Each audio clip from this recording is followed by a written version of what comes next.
That was my Mrs. Doubtfire, but it wasn't very good. Hello! Drive-by fruiting. Yeah, brother. And welcome to Frame Rate, the show where we rate frames. That's Abe Epperson. I'm Michael Swaim. Yep. We like movies here.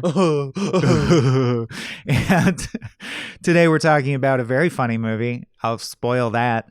And we have a very special guest. Who more perfect to discuss Noises Off than our resident theater kid, Sarah Griffith. Welcome, It's me. Sarah. I have a theater degree. Clap I didn't louder. bring flowers. I'm a hero. Society has deemed me a hero because I have a theater degree. I have a theater degree and no one calls me a hero. We are more valuable to society than firefighters. That's true, because art. What is fire if not art? What is art if not the fire that stirs our hearts? I'm always saying that. First of all, before we dive in, we got to thank Jane. Thank you, Jane, who Thanks, picked this Jane. flick for us. I was tickled with this pick. Sometimes I'm like, ooh, I don't know what to say about that movie. No, but this was one, I a was like, great good job, assignment. Jane. Yeah, very fun assignment. So thank you, Jane. If you want to pick a flick, you can patronize us over at patreon.com/smallbeans at the pick the flick level and help determine what we cover next on Frame Rate. But I think let's just dive in. We're talking about what year? 1992's Noises Off, starring Carol Burnett, Michael Caine, John Ritter, Christopher Reeve, among others, directed by Peter Bogdanovich. And on this show, we usually dive in by asking the guest, Sarah, what's your relationship to this show? Had you seen it? Have you performed in it? It's often done as a play. Yeah, I saw it in high school. Yeah. I actually didn't know that there was a film adaptation of this play because this is a play. Like, this is something to see at the theater. Actually, like, so many of the notes that I took were just like, wow, what a difficult play to adapt for the screen. Like, there are some plays where it's like, okay, you know, you can kind of get away with it. This is like very inside baseball, very theater. So yeah, like, I mean, I'm just like, in general, I'm familiar with this play the same way that all theater people are familiar with Les Mis. Like, don't fucking quiz me on it, but like, yeah, I know Noises Off. I've seen a production of it. I haven't done a production of it. I know this is a play that high schools and colleges like to do, but this is a play that is done really, really poorly unless you have great actors and a great budget. And most educational theaters have neither of those things. So, cool to see the way this was adapted for the film. And I thought they actually did a really great job. Yeah, it's I saw it in high school, and I gotta say I was dreading it at first because if people are unaware, it's a farce, and I usually find farces boring or like cloying, or stupid, because you know a farce is defined by a bunch of coincidences and miscommunications, and you can only go so far with that. But this is a meta farce, and I was so blown away when I first saw this performed on stage, because it's almost like a magic trick. Basically, the first act, you see a play go very poorly, and then the second act, you see the same play go poorly, but from backstage. And then the third act, you see the play again from the front, but everything that you know about what's going on backstage is now informing what's at the front. So it's like a farce, but it's someone who said, I can do a triple farce. I can do a farce that's so complex. It's like a Swiss watch. Yeah. I really love it. I love it for the same reasons I sort of love Arrested Development, which is the precision. Abe, did you like it? Yeah, I mean, I saw it, like, I think both of you, I saw it in high school. There's a high school production that did it, and it was pretty good. I mean, it's like the whole idea is that it's revolving doors. Like, the play within the play is that, like, they're designing a thing where two couples and several others never really see each other. And so as things fall apart, there's elements of the play, there's like when it goes poorly that it's like I'm looking at a thing like a bag and I'm like, there is no bag, and it's just like, oh, so it's that it has gone that poorly. Like, this is it's the most bomb play that you can think of, and that also worked on me. And I'm also with Michael about the, you know, like, I don't know what I call them. Like, there's a mid-Atlantic kind of aspect to, which is like late in the game. Like, or a cheesy British farce is always goes down hard. Yeah, because it was made in like 1982. That's when the play was written. So it's a reaction to some of those plays, like from the 30s, 40s, you know, like when I think of like Abbott and Costello doing like, if you've seen Who's on First, at one point they both announce at the same point, like third base, you know, and it's that kind of stuff where. And everyone goes ape shit. That's like Gaffigan saying Hot Pockets. And Noises Off has that. They have times where like for no reason, they're supposed to be in character, not as the characters. The actors are supposed to be playing themselves as the actors, and they're like glug glug glug all in unison, and it's like, what is this? Who would do this? This is a silly thing to do. Or the woman who loses her contact lens in the exact same way at the exact same. It's like the Arrested Development shot where the policemen rise up and beat the guy with the nightstick, and it's always the same. Right, but that's the stuff I love, is the precision of like, and then you do that bit, and then you do that bit, and there's just no fat to it. And it's really tight because of the revolving doors aspect. So you're always like, oh, I'm looking to the right, I'm looking to the left. In a lot of ways, it's the most directed play I've ever seen, because the play itself is using stimulus from different aspects of like the stage to call to your attention, 100 times a second. Yeah, I mean, the stage, instances. The doors on the stage are characters in the play. Yeah, exactly.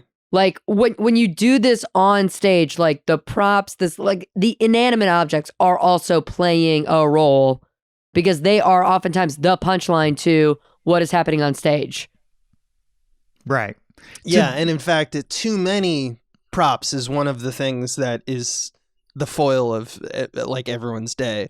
There's sardines and stuff and such. Right. Well, that's the most Abbott and Costello bit, is when they orchestrate it such that she has to go get sardines like 5 times because they keep getting swiped or moved, or she finally comes back and the sardines are back and she's like, I got sardines. Oh, there's sardines already here.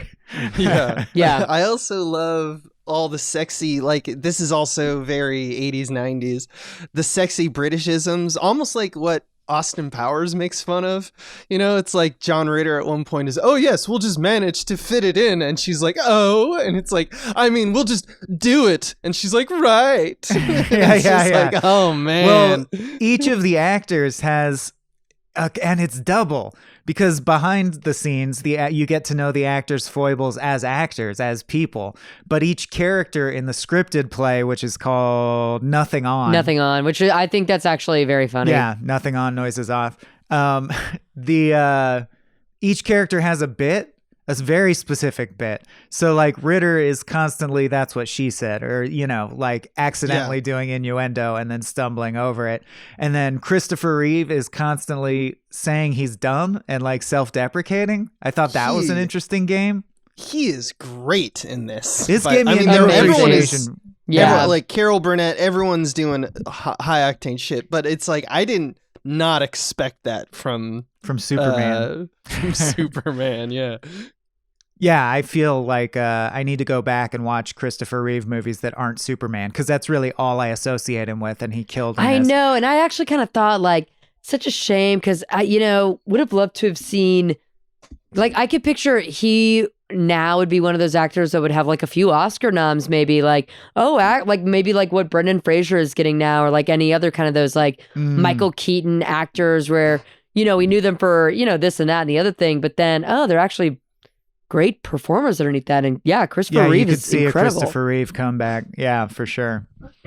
And John Ritter personally is like my king of comedians. He's so deep in my heart. I as soon as I saw John Ritter was in it, I was in. John Ritter can do no wrong to me, and he slays in this.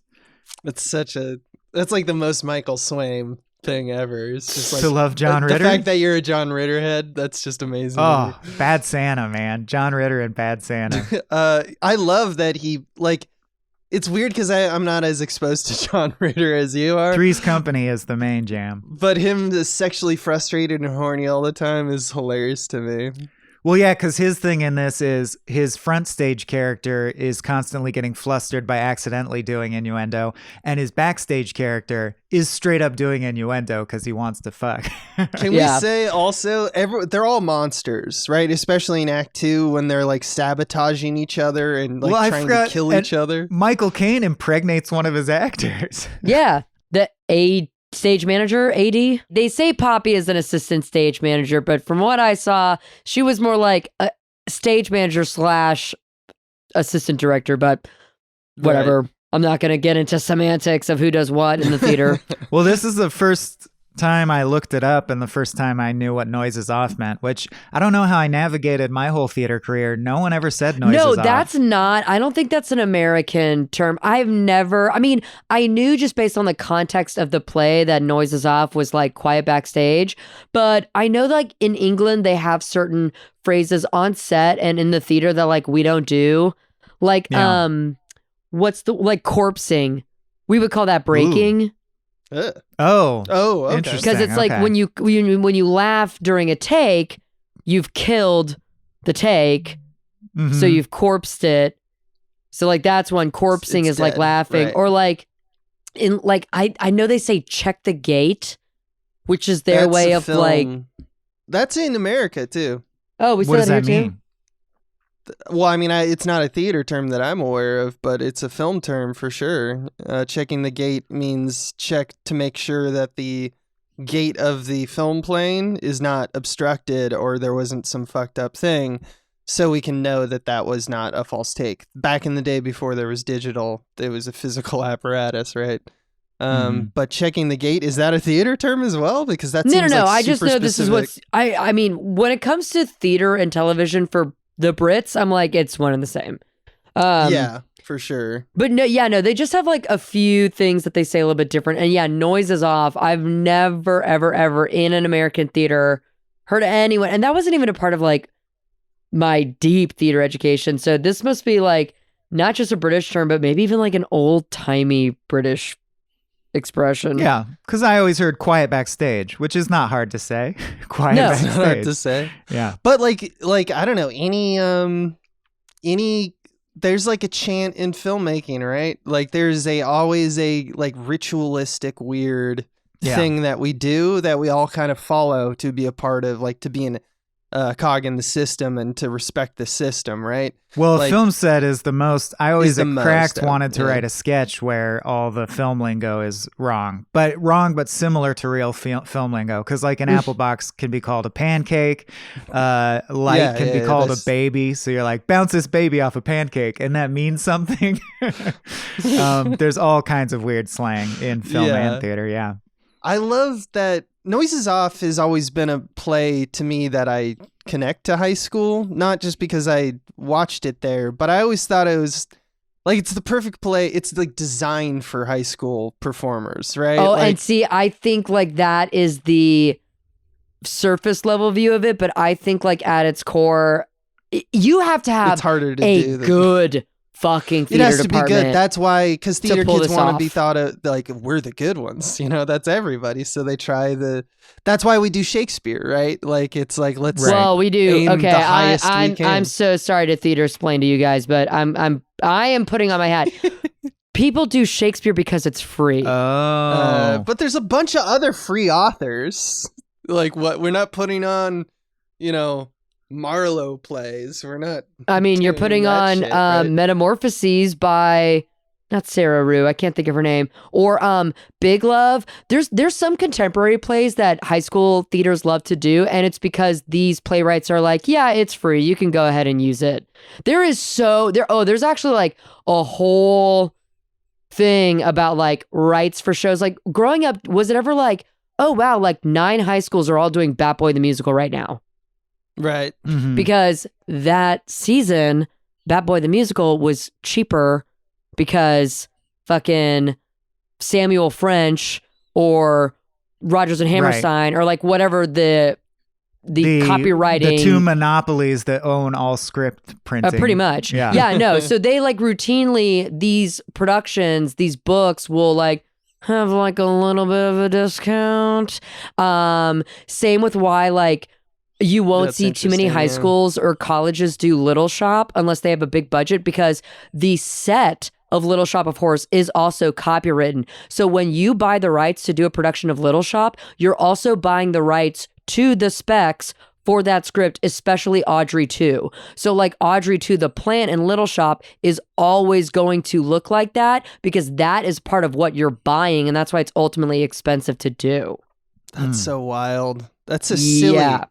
Because Yeah. I would love an interpretation of Little Shop of Horrors where it's just like a dude or something like that. Like it, I don't know. Like No. should be plans There as a is guy a in places lot to play. of why high schools do the shows that they do, why theaters do the shows that they do, and it is almost always budget, and it is almost always copyright reasons. Interesting. Mm-hmm. That's also why Shakespeare in the Park is free. Anyway. Oh yeah. I always thought it was because like high school actors don't have any experience in their life, but for the most part, theater kids have experience putting on a play. So it's about something they have experienced, you know, and they can like just play with that a little bit more. Totally. Yeah, but it's And funny, has mayhem. It's a little Sure. sexy. Yeah, and I mean this is like theater dessert, because as we know from film, even like everyone loves to do the thing that's like, oh, it's about us. Yeah. Mhm. Even the Oscars. This is us. It's like a meme. Right. Yeah. Oscars love to give awards to La La Land. and, Oh, films you know, about how the magic of film. the Yeah. artist. Right. The Yeah, artist, dude. Yeah. That's the most egregious to me. Everyone forgot that movie existed a second It's later. not a good movie. Yeah. No. But you know, whatever. Yeah, but I mean- I actually Anyway, think this would be that's a a- challenging one for a high school, only because imagine messing up a cue or line It's on technical, stage yeah. in this. It really would disrupt everything.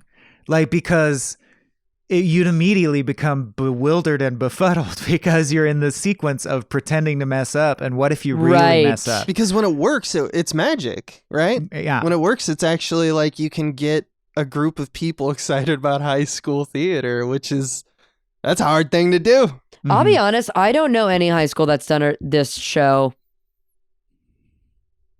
I'm sure they do it, but Yeah. I never saw it in high school.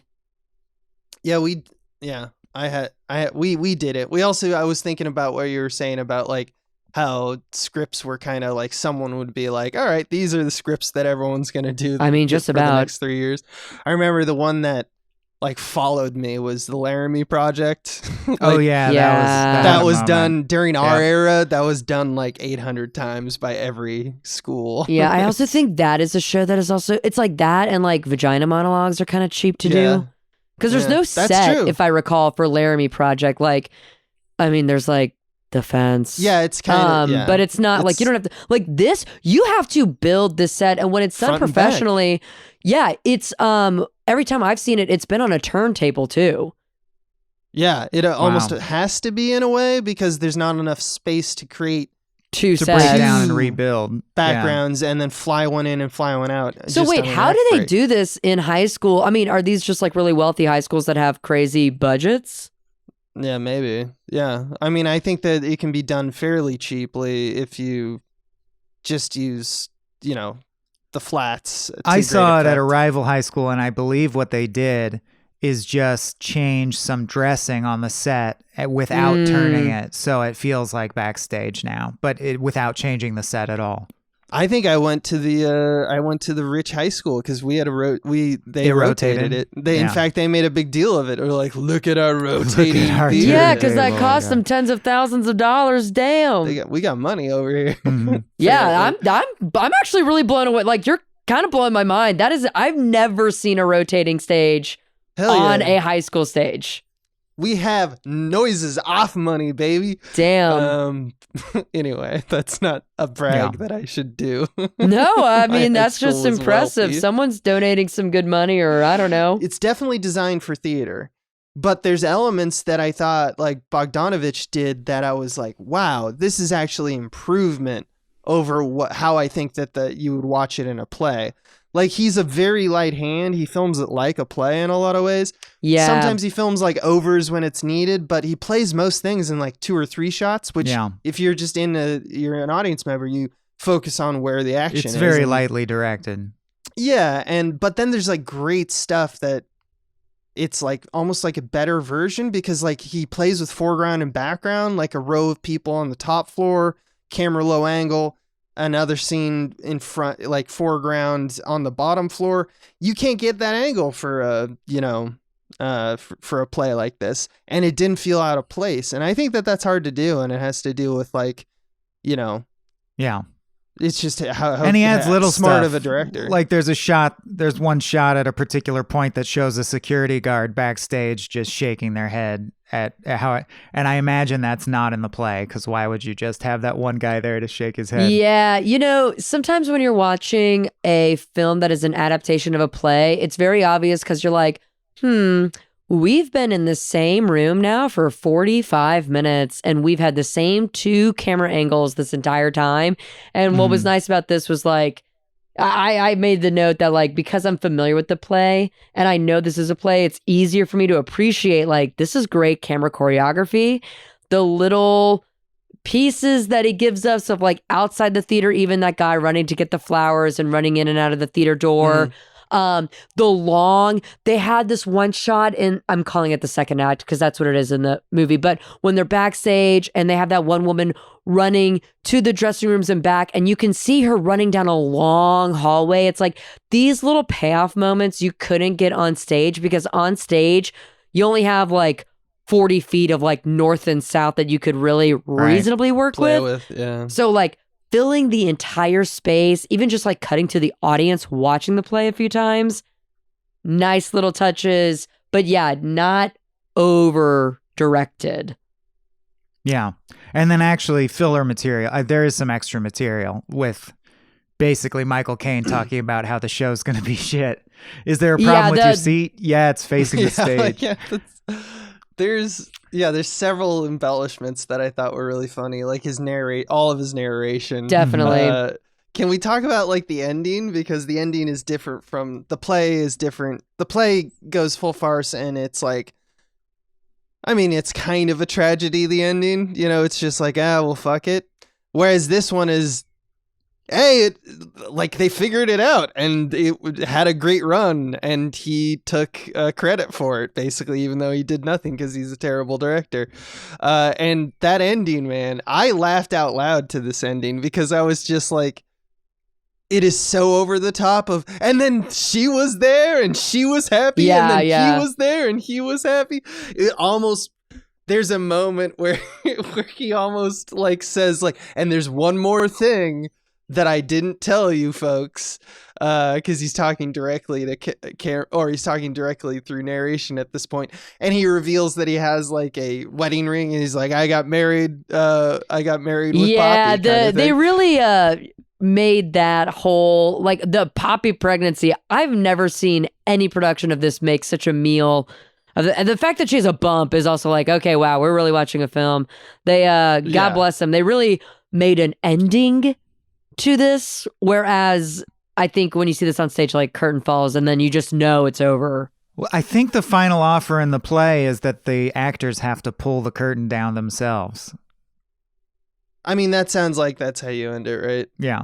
Although I like that in the movie version, you can see the guy who's supposed to be pulling the curtain down get hoisted up. I don't know if you could see that in the play version. No. Yeah. I'm trying to think. I guess curtain can fall or not. I've seen this where they just black out. Yeah. I mean, it's over. At the key moment. Because at this point, you've been watching a play now for nearly 2 hours. So let's everyone get out. Mm-hmm. Go home. Man, I really love the moment where Michael Caine tries to step in as the burglar because he thinks that the guy who plays the burglar isn't going to get his cue, but then he does get his cue, and then his understudy also comes in, and there's 3 burglars speaking in unison. It's a classic. It's just a great escalation. I laughed out loud I was looking at like different researches for this, different sites like Wikipedia will give you sometimes the best kind of announcement of what the thing you're watching is. Mm-hmm. And This is directly from the Wikipedia. Much of the comedy emerges from the subtle variations in each version, as the character flaws play off each other off stage to undermine the on-stage performance.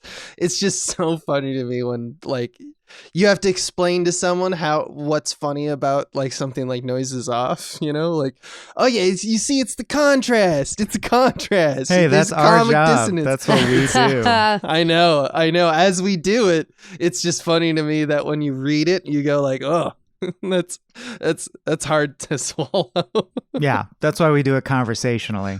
It That's much obfuscates better. what we're doing much better. Yeah. Yeah. Speaking of the props and the math, I think, yeah, that's one of the brilliance parts of this is that every prop is meticulously tracked. And by the third act, I think it's 100%. Every prop that should be there is gone, and every prop that should be gone is there. Like, Yeah. it's It's like a 100% game. reversal. Yeah. Yeah, it's like the Tetrasize the screenplay, you know, like everything that gets undone gets done. Everything that gets done gets undone. And the phone crams into John Ritter's crotch, which you gotta love. You gotta love that. Man, so I was trying to say, like, they're all unhinged, but I think John Ritter is the most unhinged. In Yeah, that he act, too. is on He's another gonna one. kill Christopher Reeve. Oh yeah, you mean backstage? He's violent. Yeah. He doesn't he lift an axe at one point? Yeah, he lifts an axe and he chop. But that's actually no. It's Carol Burnett who cuts off the tie of John Ritter. Right. Yeah. So it's like there's multiple swings back there.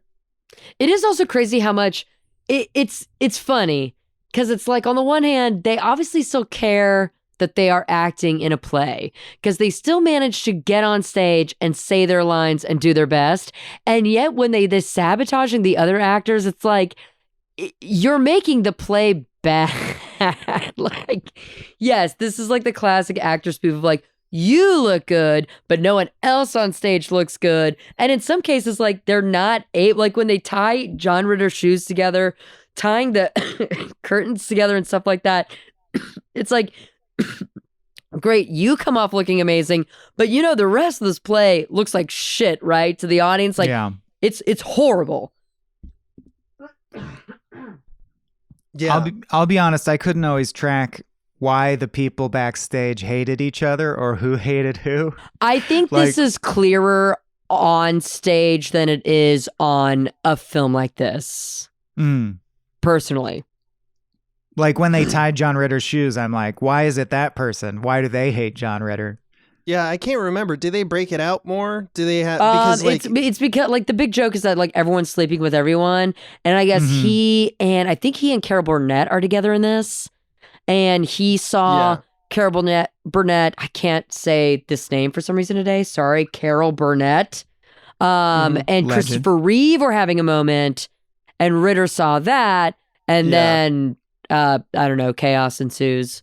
And then of Gotcha. course Michael Caine with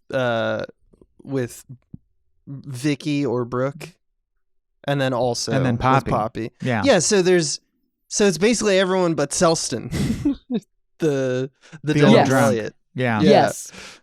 Who, interesting tidbit, Michael Caine would only agree to do this film if that guy plays Selston. That's 'Cause they're funny. Yeah, friends. I think read. it was his last performance, right? Yeah, he was dying of AIDS at the time, and Yeah. Michael Caine was like, I want to do one more thing with this guy before he goes. Pretty sweet. That's pretty sweet. Shout out. I mean, not the dying of AIDS. No, That's that's not what I was sweet. referring to. Yeah. Yeah, you're a monster, man. This movie bombed too. Oh, did it? Yeah. I didn't know about that. In 1992, yeah. it went $12 million of budget for $2 million box office. I Huge. can't imagine that- this really brings. You have to, I think, already know the play before you see this movie. I was thinking that too. Like, if I didn't know anything about Noises Off prior to watching this, like, how involved could I get? And I think what also helps is seeing this on stage versus seeing this on film is that, like, because the key to watching Noises Off, don't concern yourself with the play within the play. Nothing on. Like, because it kind of doesn't matter. You need to pay attention in terms of like, you're familiar with the beats, but if you're trying to follow the characters and tracking what they're doing in Nothing On, you are going to be so lost in Act 2 and Act 3, where it's like, yeah, that shit kind of doesn't matter as much as the real actors in what we know is with the play we're watching, Noises Off. Yeah. Even saying this, I feel like is confusing. Yeah, I think that, I mean, I know why it exists. It's great why it exists, the repetition, because it gives something the audience to be like, oh, this is not going well because it's not go well before. Yeah, you're teaching them or systems like, so you can break them. Yeah, like when Yes. Christopher Reeve says, oh my God, off stage in Act 2. Yeah, and it's I like, love- oh, wait, he accidentally said something I out love when loud, it but succeeds. that's exactly the line that was supposed to be said at the time. So it's fine and it plays, and you know it plays well because we saw it happen in Act 1. But even now, I feel like it's so much easier to enjoy the show when it is on stage because we can say, oh, that happened in Act 1 and we know it's happening in Act 2. Versus watching love this that. film, I just thought, because I've got some friends that they've seen like 3 plays and 2 musicals in their entire life going to the theater. So I was imagining like if I was watching with them, I think I'd have to pause for a few times to be like, okay, so this is the thing. And like, this is why it's funny because you got to remember they're technically on stage at this time. And yeah, again, I think for the theater crowd, this is a great film to watch because we love Noises Off and it's great. But if you were just coming this with no prior knowledge of the play Noises Off, it might be a difficult pill to swallow watching the It film. might seem too light or too fluffy. Like it's not, like it's just a fun trice, you know? And if you came to watch an important movie, I think you'd be disappointed. But if you came to watch a comedy, I don't know. It reminds me a lot of Clue. It's got Clue vibes, and people It's love very that. Clue vibes. Or did Clue bomb too? I know it's a cult classic now, but Yeah, I don't think it did super well. I can't recall, to be honest. Yeah. But I know yeah. it's, since gotten cult following that this got has respect not. on its name. Yeah, I Flames mean, up this the guy, side of my face. this has like underground cred. This has theater cred. They're Hell still yeah. doing And the performances of this. cast alone Well, and is the cast, definitely right. like, Yeah, the cast is insane. these are actors, you know what I mean? Oh yeah. It really does feel that because you have to pull off all the technical stuff. So I mean, it's directed by Peter Bogdanovich. yeah, Yeah. That's all you need to say. exactly. I love the games they put on Christopher Reeves, especially. Like, they say that his wife left him this morning. That's such a good offer to immediately affect the entire performance. Yeah. His wife left him this morning. Like the actor, his wife left him this morning. So he has a motivation from God. And then they do the rule where if there's any violence, he gets a nosebleed. And that's just like magically true 100% of the time. Yeah. So you have Yeah. these mathematical rules that he's always going to get a nosebleed if there's ever any violence. Yeah, there's and I love that once again it's the system building with like they do it off screen later. Like you've seen it so Yeah. many times that at one point something violent must have happened because he's he doing walks the in with a nosebleed. nosebleed. So Yeah. you reverse it. And that's what this is full of, and that's why it's a joy to watch. There's a lot of things that I would call are like the bread and butter. One of my favorite ones in this one is what they do with Vicky, because she's constantly not paying attention to what everyone else is talking about.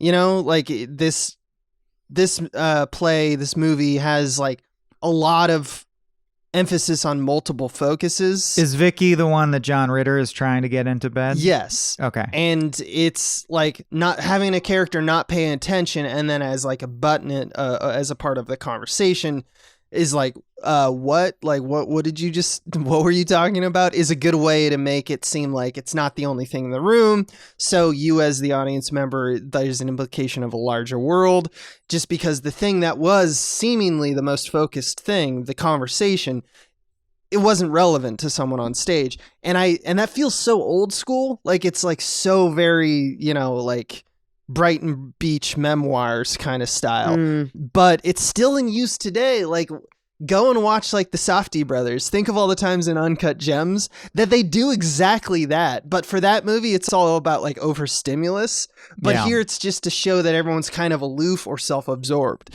Like it's so crazy how we use the same tactics, but like we just add like, oh, but let's give it an edge. But it's still the same old game from 19 fucking 30. Oh, totally. And in this, there's like, so Ritter's lines always trail off. He never finishes his lines.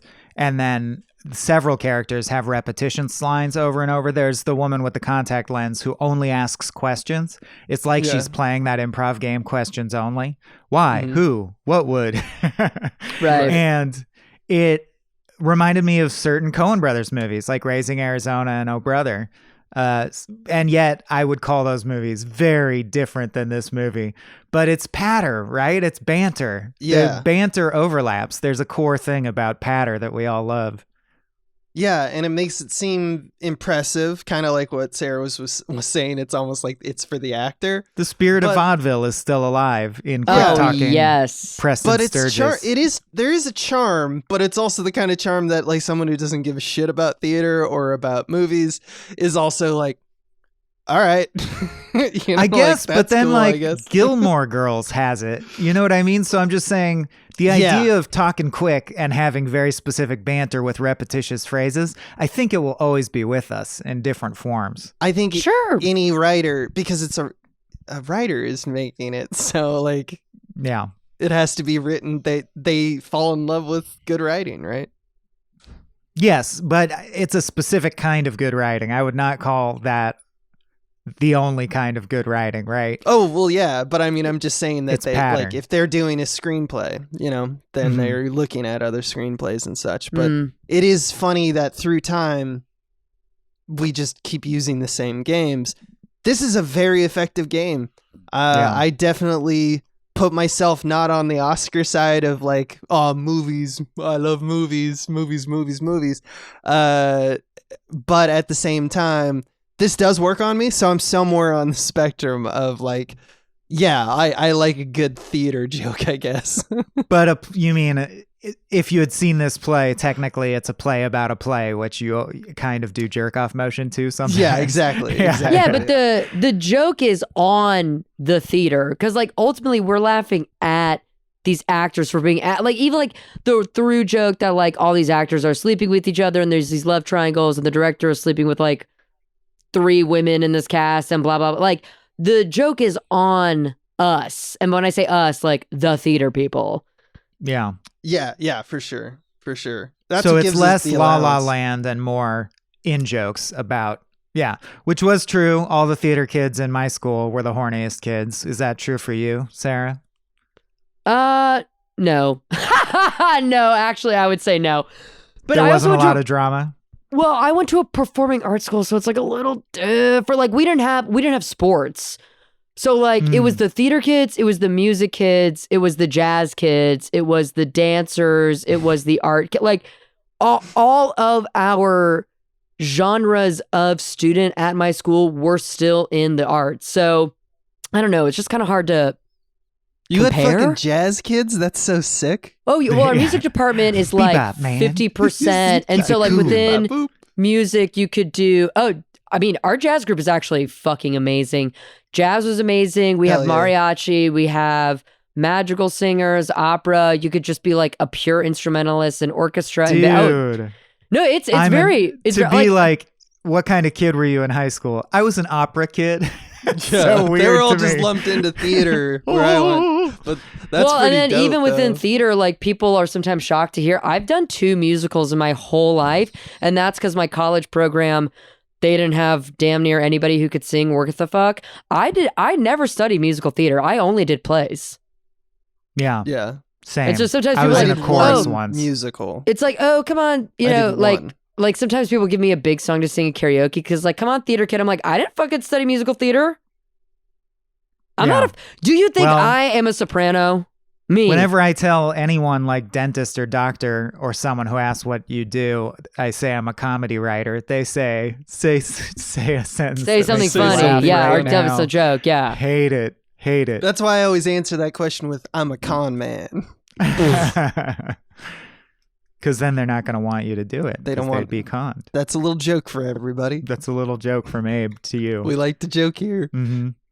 I love when Christopher Funny. Reeves has his pants off and says, I can see that you have sardines, so I'll be going. Like, it becomes an abstraction. The elements become abstracted. Yeah. 'Cause these I are love two parts how- of the play that don't belong together. I also love that there's a subtle dig. I think there's a subtle dig on generals. In as soon as shit starts falling apart, the two dudes in the play are fucking useless.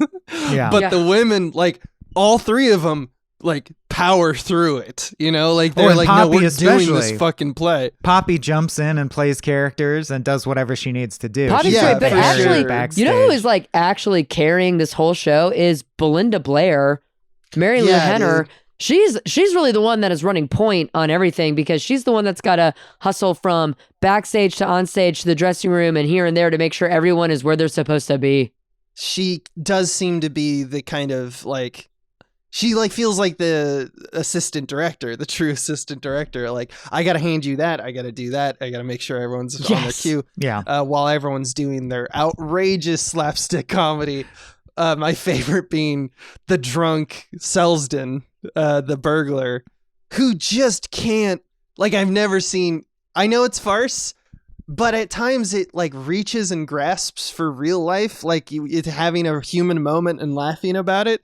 And other times he is just a cartoon character who cannot stop trying to get that bottle of whiskey. They It's play so like ridiculous. 3-card Monty with all of those prop bottles of Yeah. it's like all awesome. of his little bottles of whiskey, which I was also thinking, you know, again, this is what I'm talking about. Oh, this seems like, oh, yes, we would love to do this at our school. We'd love to do this at our company, blah, blah, blah, blah. Dude, the prop track, because like, okay, outside of the play Ugh. within the play, Oh, the prop- actual tracking these table props, must be insane. being the prop master on the show has got to be a son of a bitch. Being the costumers guy, this has got to be an easy fucking show to put together. Right. And then like all the quote unquote quick changes go badly, so like there's no pressure on you to actually do anything right. But there are so many jokes about the props, and then like the thing is, the jokes are the props aren't where they're supposed to be. But in the real life version of a production of this, you as a prop master you really fucking need to know where the props are. Yeah, they 'cause need there's to be so much exactly where they tracking. need to be. Because And there's like the joke within the joke, and then how many also- plates of sardines do you have set up on the prop table? It's got Yeah, to be what's the 4 or actual 5. number? Yeah. God, how many days did they film? Because like I was also thinking like this has got to be so annoying to film this. And then I mean all these actors have theater background. I'm sure they were doing these things in like 2 to 3 takes, if that. There were some sequences that I was like, this has got to be one. It's like, guys, we got to do this once. This cannot be done again, because I can't imagine doing some of these scenes multiple times and then coming in the next day and then, yeah. falling down the stairs and shit. Yeah, I was gonna say Ritter falling down the stairs. I wonder how many times that Or happened. I pray He to does a God good job. I pray they filmed this sequentially. Like I pray to God it wasn't like, okay, we're gonna do this day and then all the way back at the end play we're doing this tomorrow. I like, again, just a I mean, for all production the nightmare. for all the things we say about like film versus theater and like how film, I don't know, in this house we think I think film is a superior medium just because I'm Here we arrogant- go. Doctor arrogant like that. movies. But I thought that there's like, it is much more impressive to have it choreographed in theater, this play, because they could just get the good shot and then move on. That's true. I didn't think about it while watching, but it is kind of more like a magic trick when you see it live, right? There's no way to Right. cheat. Yeah. There's no way to this cheat. is and the timing has to 100% be. a better experience in the theater than on the screen. That said, this was a very good adaptation. Right, because you get the perfect take of everything, and so all the timing is so precise. But like, if you see a good performance of Noises Off where they're that precise and it's all done live, like, you can't beat that. It feels right? like you're You watching just, Cirque du Soleil or something. right, Yeah. exactly that. Yeah, but there are some things that like I love in the film, like Act 3, I guess, when it's really, they're doing improv and stuff like that. Mhm. And like the audience is like, I'm not sure if this is a joke or whatnot. Right. There's stuff that Bogdanovich does that is like pretty awesome. I thought, talking about his like light hand, like, did you guys notice that he would sometimes in the Act 3 include audience members in the foreground? Like he's put the camera into the audience itself. Yeah. Like No, I shooting barely shooting noticed it that. at a little bit more distant. I think it's like so crucial in making it feel like it's falling apart in a way that like I Like, don't know. oh God, they're watching. Oh God, they're seeing Oh God, it's this. horrifying. Yeah. Yeah, it's no longer like a 3-camera sitcom like it's set up. It's like being a fly on the wall, and you really feel the pain of like, this is horrible, and they're not responding. That's nice touch. You can't get that in film, or you can't get that in theater. But I for had all a- that, you can Ye- get so many other things in theater. I had a good laugh when they said at the beginning of Act 2, which is the behind the scenes. They're in Miami, I think, in the movie for this. And they say, like, how's the house? It's like, it's pretty good, you know, I mean, for a matinee. And, like, that's funny in and of itself. But then they show Michael Caine taking his seat in the audience, and it really does look like a matinee. And I did think, like, I mean, that is a pretty good showing for a matinee where it's like 3 people sitting together, 9 empty seats, 1 person, empty seats, Right. 2 people maybe together, an old person falling asleep. It's like I was gonna say, old person sleeping at the front. Yeah, and again, like just a little thing, like it's a matinee in Miami and like the whole crowd is elderly. That is very funny. funny Yeah. because it's true. Yeah. Funny because it's true. Yeah. Are you guys familiar with this new play? It's called The Play That Goes Wrong. No, that sounds a lot like this though. Yes, it is very noises off. It's this group of people. I think they call themselves the Disaster Artist. It's noises off. You don't get to see the backstage. Instead, these people are stuntmen. So the scenery itself is falling apart. And so they I think they have a, now they do like Peter Pan, and the gag is that like the wires are all fucked up. Oh, Anyway. interesting. So the bit is that it's Having technical deconstructed- problems, right? So yeah, so deconstruction it's of like the it's like apparatus, noises yeah. off in that you are watching actors in real time who they're all bad actors and the play sucks, and then on top of everything else, the set is falling apart, so they have to make these adjustments here and there. And then you're also watching like a stunt performance. So like in The Play That Goes Wrong, at one point a balcony collapses and an actor on stage in real time falls from a second story onto the first and like continues to Wow. act. No crash pad, just raw fucking theater floor. That's kind of like the 2000s version of Noises Off, where it's like, okay, we've taken this and now we're going to escalate. It's going to become like much more physical. It So it's sounds so- like Jackass. Just jump Yeah, off this and I mean, balcony. Yeah. It because you mentioned Cirque, and that actually to me reminded me of Cirque, where it's like, wow, we just have human beings like just throwing themselves all over the stage, doing it effortlessly, and also doing it within the context of farce. Anyway, that's my plug. If it's playing near you, go check it out. It's pretty good. Hell yeah. I do really like the idea of like John Ritter going like, I'm John Ritter and this is Noises Off. And then he just jumps off a balcony. Exactly. Snaps his neck, and Yeah, everyone dude. claps and laughs. Yeah, I love that there's 2 moments where everyone thinks that at one point one of the actors could be dead. Mhm. You know, because from the first time we see it from the back, so we see John Ritter falls down the stairs, and they're like, wait, and he's saying the lines, but the lines can also be like, call the police, you know, like, and then the other time is with Christopher Reeve, who's off screen, and a sound happens, and everyone goes like, oh shit, what the fuck was that? Yeah. And then they freak out because all the people who are on stage at this point are like trying to check in with it. Like there's so many good games with that. We could keep listing them, you know, like Yeah. for Like John like Ritter's 2 hours. by the time we hit Act 3, John Ritter's sexual innuendo lines are now mixed metaphors. It's like Right. he's instead of we better get it in or we better do it, he'll say like we better do it in. So every game escalates. It's almost like a UCB rule, a Herald, where you invent a game and then Act 2 you escalate it, Act 3 you escalate it, and then you're out.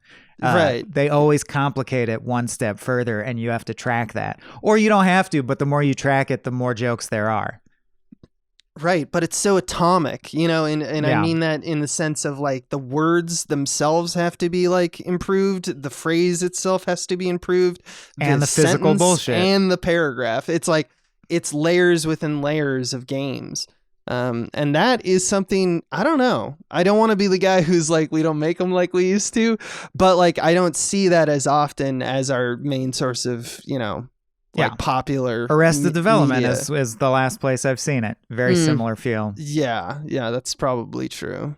Mathematical jokes. The mathematical approach to comedy, which is, for these two guys, at least, I can't speak for Sarah, but these two guys, that's what we like, Yeah, I like that. And then Judd Apatow came along and sort of changed it into a more casual conversational, and Kevin Smith, like, we've just become more conversational and less mathematical. I've heard that that's attributed to Groundlings because there's like so many schools, but like, UCB preaches the game. And then Groundlings, I think, is all character-based, right? Yeah. Just be a character. So and it's interact. like the Will Ferrell, like, what if I'm an absurd person?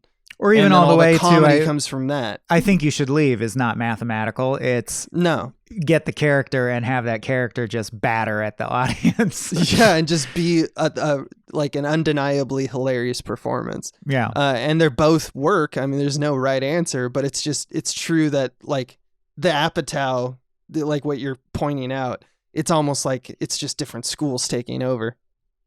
Yeah, which is why I do like a farce. I do enjoy. I think farce to me is always going to be better served live and in person.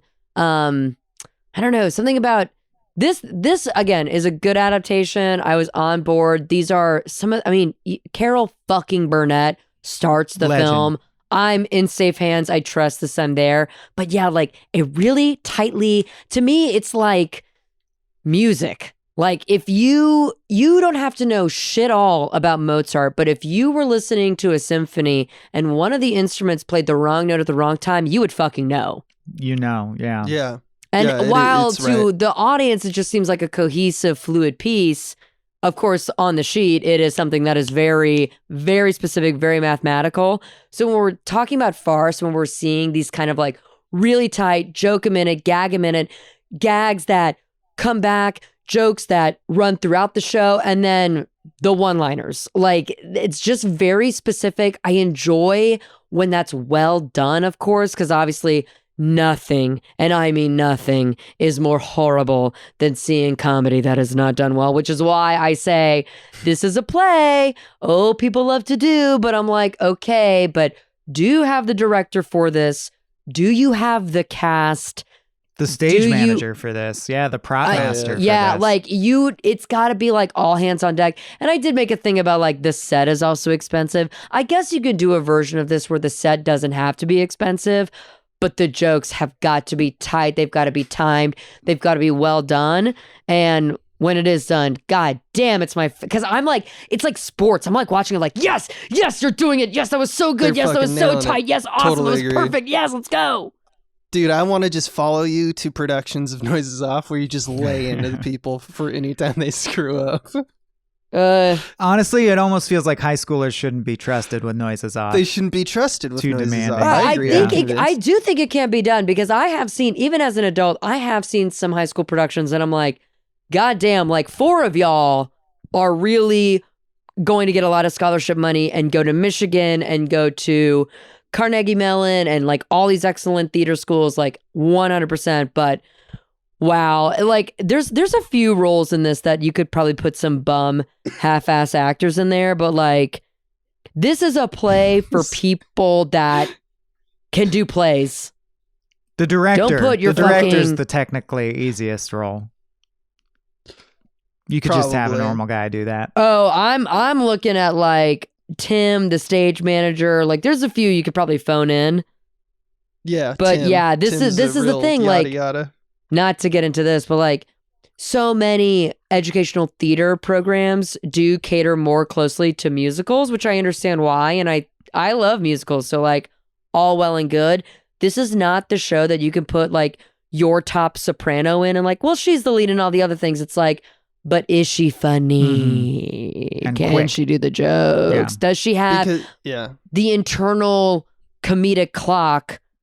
Which frankly, that is something that I don't want to judge all teenagers doing theater, but you got to be born with that internal clock to do something like this. And when your casting pool is 17 people, you might not find the 6 that you really need to do this. Yeah, for sure. There's definitely it's definitely like something that at any particular time in this script, one person, it's like a one-man show, because everyone has their moment where everything's going wrong and they're the only one on stage and they have to kind of vamp, and they each kind of take their comedy from different aspects of that, and that means that you have to have incredible comedic actors kind of running that show. And good actors, because part of the joke is that these actors are bad.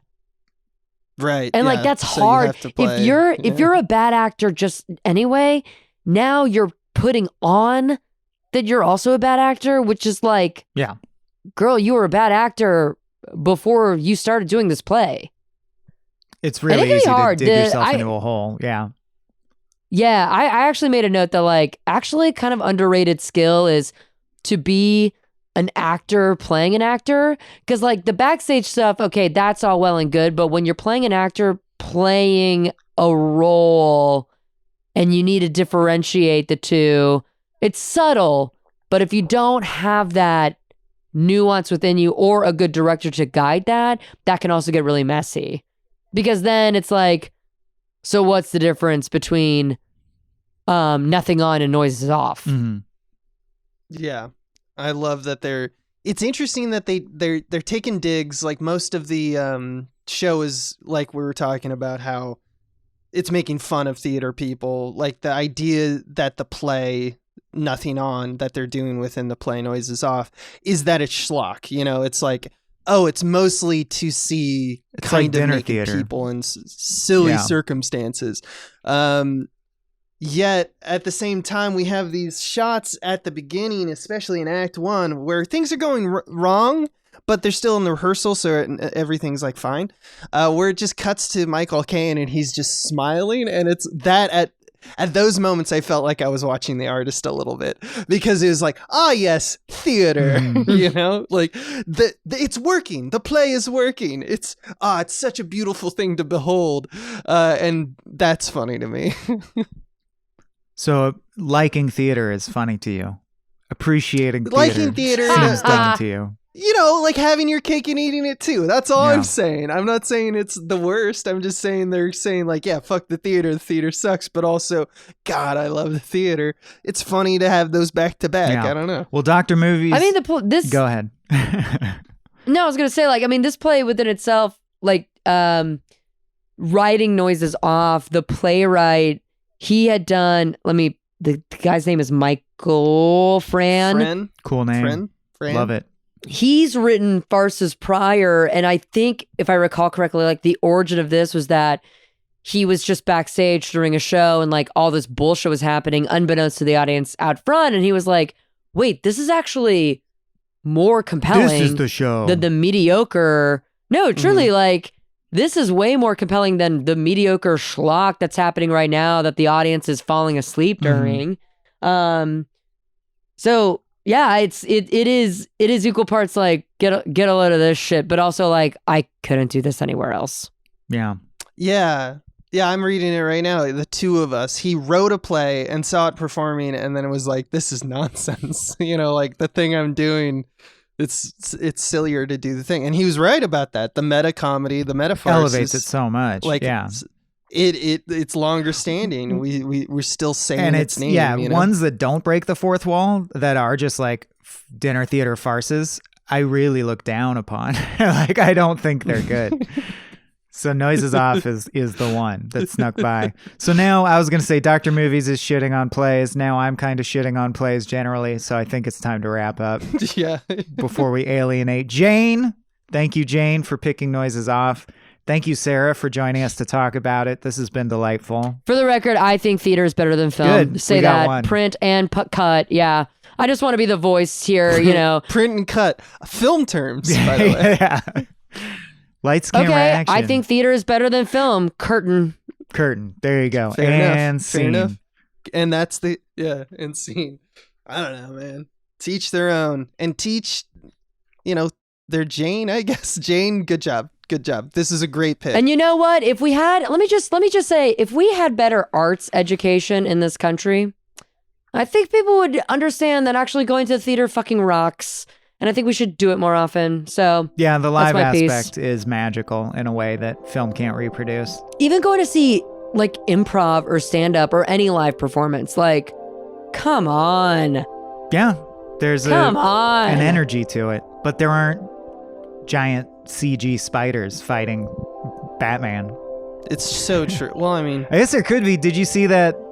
It was like a junior high production of Aliens with the full-on mech suit and stuff. Yeah. Yeah, I thought that rocked, That's actually. That really fucking Yeah. rocks. Well, the pics I saw looked good yeah, the pics I saw on my computer on screen. my movie. On where my I watch movie my screen. movies. Yeah. All right, let's go. This has been Boo. Frame Rate. I'm sorry. We're out. I'm sorry.